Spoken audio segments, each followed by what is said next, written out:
Hello, hello, hello, and welcome back to Learn English with Us, the podcast where we turn confusion into confidence, one conversation at a time. I'm Emma. And I'm Harry. If you're new here, we're two friends who've been teaching and learning languages together for years, and our mission is simple: make English feel like home in your head. Today's episode is a big one, 2,000 words of pure gold.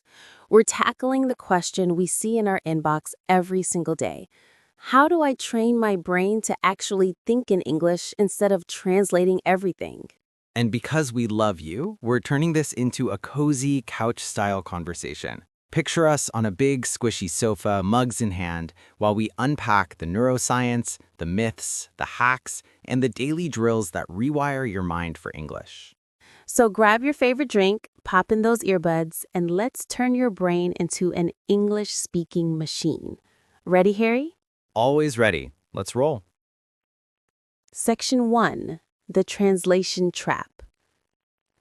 Emma, let's start with the story. Yesterday, I got a voice note from a listener. Let's call her Lena.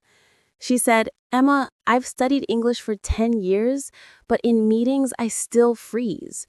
I hear the question, I translate it into Spanish, I craft my answer in Spanish, then I translate that into English, and by the time I speak, the moment's gone. Sound familiar? If you're nodding, you're not alone. Psychologists call this the bilingual switch cost. Every time you jump between languages, your brain pays a tiny tax in milliseconds. Multiply that by 100 switches in a conversation, and you've got a 1-second delay that feels like a lifetime. The root issue is that we've trained our brains to treat English like a coat we put on over our native language, instead of a second skin we live in. Today, we're going to undo that wiring and lay down new tracks. Literally, neuroplasticity tells us that repeated thoughts build thicker neural pathways. Think of it like walking through a forest. The more you tread one route, the clearer the path becomes. Emma, our goal is make English the default path. Section 2. Myth-busting. Quick myth-buster segment. Myth number 1. I need a huge vocabulary before I can think in English. False. Babies think before they speak, and they do it with maybe 10 words. Myth 2, I must live in an English-speaking country. Also false. We've coached students in rural Peru who outspeak expats in London because they build an immersive bubble wherever they are. Myth 3. I'm too old. Nope. The brain changes at any age. A 2019 MIT study showed adults can still reach native-like processing with the right input, even starting in their 60s. So if age, location, and vocabulary size aren't the magic keys, what is? Repetition, emotion, and sensory anchoring. We'll unpack each one as we go. Section 3. The three-bridge model. Picture your mind as an island. On one side is native language town, on the other, English city. Most learners try to build one giant suspension bridge, translation, and then they panic when traffic jams. We're going to build 3 smaller bridges that handle different types of traffic. Bridge 1, sound. Bridge 2, image. Bridge 3, feeling. Bridge 1, sound. When you hear dog, don't picture the letters D-O-G. Hear the bark, the tone, the rhythm. We'll train that with micro-dictation later. Bridge 2, image. Your brain is outrageously good at visuals. If I say sunset, you don't think of the dictionary definition, you see colors. We'll link every new word to a mental photograph, not a translation. Bridge 3, feeling. Emotion is glue. If you learn the phrase, I'm proud of you, while actually feeling proud, the phrase sticks like super glue. We'll show you how to manufacture that emotion on demand.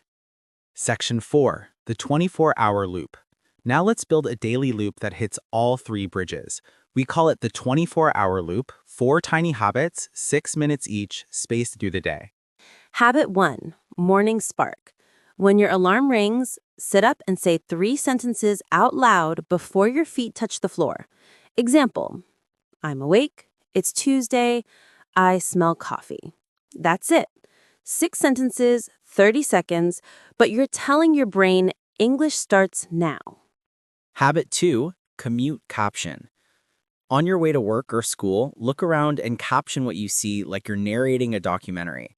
The lady in red is rushing. The bus is late. I should have left earlier. Say it quietly so you don't freak out fellow commuters.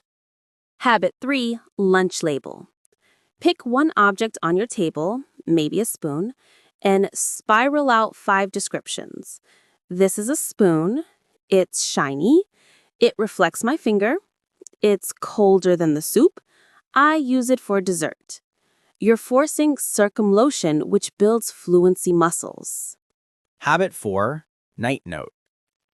Before sleep, replay your day in English in your head. Not out loud, just mental subtitles. I woke up late. I captioned the bus. I ate lentils. This seals the loop and leverages the memory consolidation that happens during sleep. Total time, 24 minutes spread across the day. Do it for 30 days and you'll have 700 repetitions of spontaneous English thought. Section 5, micro-dictation drills. Ready for some gym time? These are micro-dictation drills, 30-second bursts that rewire auditory processing. Step 1, pick a 1-minute clip from our free transcript library. Links in the show notes. Step 2, listen to 3 seconds, hit pause, and write exactly what you hear, even if it's just or like. Step 3, replay the clip and check. If you wrote gonna, but the speaker said going to, highlight it. Your brain is learning that sound equals meaning, not spelling. Do 5 microdictions a day. After a week, you'll notice you're hearing contractions, reductions, and linking sounds that used to vanish in the wind. Bonus hack. Record yourself reading the same 3-second snippet, then A/B test with the original. Your pronunciation and auditory memory upgrade together. Section 6. The memory palace of verbs. Now, let's tackle the biggest complaint. I forget verbs. We're going to build a memory palace. Imagine your childhood home. At the front door, picture a giant penguin dancing.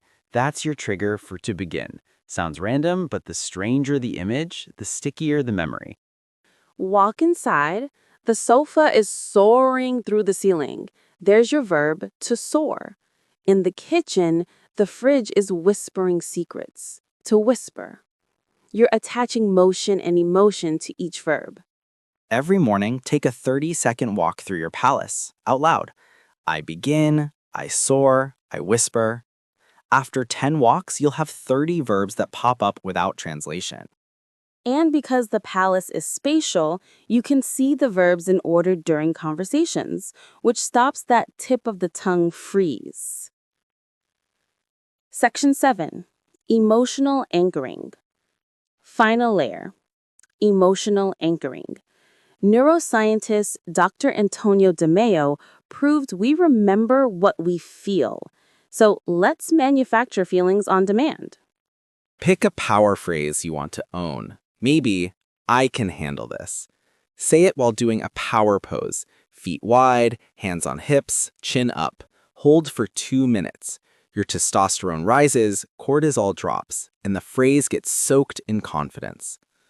Next time you're in a stressful English moment, presentation, visa interview, first date, strike a micro power pose under the table, whisper your phrase, and your brain brings back the emotional state you trained. We call it state-dependent fluency. You're not just recalling words, you're recalling the emotional energy that came with them. So, my friend, the next time your brain tries to detour through Translation Town, gently redirect it across the sound, image, and feeling bridges. Remember, tiny daily reps beat marathon cramming. You've got the map, now walk the path. This is Emma. And I'm Harry. And signing off from Learn English with Us. Keep looping, keep laughing, and we'll see you in the next episode. Bye.